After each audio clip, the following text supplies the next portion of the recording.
most people these days that I hear, some try to be like spamming my messages, trying to get me to check their SoundCloud. I don't do it to nobody. Oh man, but a few of my friends, they'll try to ask me, can I listen to their songs? I lie to them and say, you did good, but really I didn't mean it. It's just only one that I actually told the truth. Like, put the mic down and go do some more history. Read history about hip hop before you touch that mic again, because he disappointed me so bad. Yeah, that's one of my pet peeves. I don't like people who just always self promote themselves. Like I think it's something special about allowing people to discover your music. You know, like I recently had somebody this week actually on my part time job. They came up to me and it was like, dude, I love your song, Gotta Live to See. I'm like, what? Like, how do you even know about that? Because I see this guy every week. Like, we talk all the time, but it's never on some music stuff. I'm just a normal dude, and I'm really more interested in what they got going on. Like, hey, how you doing? How's your day? What you been up to? You know, that type of stuff. You know, and I don't know how he found out I do music, but I never was pushing it on him. And but people know I do music at this particular place, and he was just telling me how much he really been enjoying that track. And even today, he shared my song on Facebook on his own. I didn't ask him to do it. I didn't ask him, hey man, promote me, man. You know, support me. He discovered me, and he really enjoyed my music. And I think the magical thing about that is when you actually care about people genuinely, they genuinely usually care about you.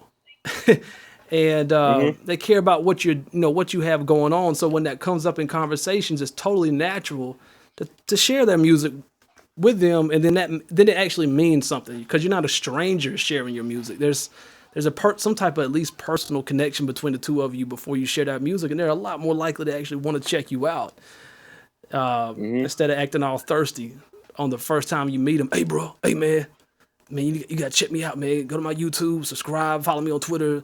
You know, like my Facebook page, sign up to my mailing list, and buy my album off iTunes right now. I'm sorry. Yeah. Do you even know my name? Like, I don't even know what your name is. You didn't even introduce yourself to me. You call me bruh. Like, I'm a human being. Like, I have a real name, you know? So yeah, and the bad part is I say most rappers who are trying to make it right now, I'm not saying all, most, they're not gonna make it because they think if you can rap, I'm gonna make it. Rapping is just not rapping. It's like it's a business to it. You have to be able to know how to know how much you're worth. And my friend, he said that he's trying to be in a rap game,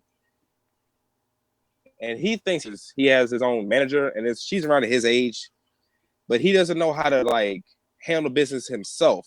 Mm-hmm. And I asked him, "Are you trying to get a record deal?" And he was like, "Yeah." I was like, you're going to end up like most of these rappers who are in debt and basically a slave to their record label. And he was like, no, I'm not. I'm like, okay, go ahead and go ahead and say that. But then when you are, and I see you in a rap game, I'm going to be the one like, I told you, you can be like, damn. Yeah, tell them to watch Hobson. I just don't think that they're going to make it. If y'all get the business mentality in your head, you're not going to make it. Yeah. Yeah, so that's a big issue. Tell them to watch Hobson. Just tell them to watch his recent interviews of what he's talking about. In these interviews, I watched that. His 10 rules to success. Yeah, I wrote those down too. Yeah, not even that. Like even before that, where he's talking about why he left his label, the label he created.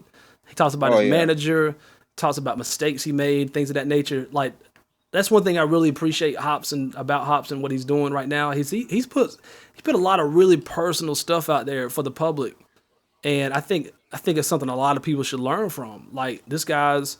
You know, he's kind of taking you along the ride of some of the mistakes he's made business-wise, and he realizes it, and he's just honest about it. And I think it's very important for people to check that stuff out because, man, it's not smart to go in a business that you don't know anything about. You're setting yourself up from Jump Street. The people who know more are always the ones that's going to lead. They're always going to be in the better position because they know more. They understand the game. You can't play the game if you don't understand the game. The game's going to play you if you don't understand the game. That's the way it works. So many people's banking on people to be ignorant so they can take advantage of it, and it happens every single day. You know, people have this concept that getting a record deal is such a really good thing because they see all the glitz and the glamour and the music videos and yada, yada, yada. But, man, it's everything that glitters ain't gold, as they say. And man, there's two sides to every story. Look at what Lil Yeah. Wayne's been going through, man. Like with that whole situation, there's been so many rappers that's went bankrupt that are.